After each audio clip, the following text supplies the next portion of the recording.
बड़ी मेहनत से एक एक रुपया जोड़कर एक मकान बनवाता है।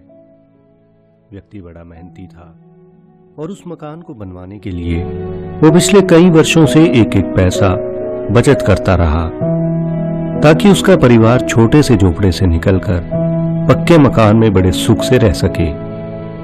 इसके बाद पंडित से पूछकर गृह प्रवेश के लिए एक शुभ दिन निश्चित किया जाता है। लेकिन गृह प्रवेश से 2 दिन पहले ही एक जोरदार भूकंप आता है और उसका मकान पूरे तरीके से ध्वस्त हो जाता है। अब जब ये खबर उस आदमी को दी जाती है तो वो दौड़ा दौड़ा बाजार जाता है और वहां से मिठाई खरीद कर ले आता है। अब मिठाई लेकर वो घटनास्थल पर पहुंचता है जहां पर काफी लोग इकट्ठे होकर उसके मकान गिरने पर अफसोस जाहिर कर रहे थे और कह रहे थे कि बेचारे के साथ बड़ा बुरा हुआ।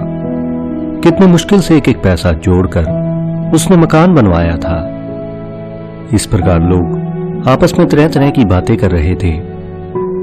अब वो आदमी वहां पहुंचता है और अपने झोले से मिठाई निकालकर सबको बांटने लगता है। अब ये सब देखकर सभी लोग हैरान हो जाते हैं और उसका एक मित्र उससे कहता है कि कहीं तुम पागल तो नहीं हो गए? तुम्हारी जीवन भर की कमाई बर्बाद हो चुकी है और तुम खुश होकर मिठाई बांट रहे हो। इस पर वो आदमी मुस्कुराते हुए कहता है, मेरे भाई, तुम इस घटना का सिर्फ एक नकारात्मक पक्ष देख रहे हो, इसलिए इसका सकारात्मक पक्ष तुम्हें दिखाई नहीं दे रहा। इस मकान के गिरने का मुझे भी दुख है, लेकिन मुझे इस दुख से कहीं ज्यादा खुशी इस बात की है कि ये मकान आज ही गिर गया। वरना तुम ही सोचो, अगर ये मकान 2 दिनों बाद गिरता तो मैं, मेरी पत्नी और मेरे बच्चे सभी मर सकते थे। तब सोचो नुकसान कितना बड़ा होता। और अभी मेरे हाथ पैर सही सलामत हैं, इसलिए मकान तो मैं और भी बना लूंगा।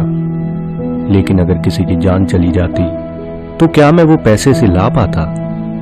अब उस व्यक्ति की बात सुनकर वहां मौजूद सभी दुखी चेहरे मुस्कुरा उठे।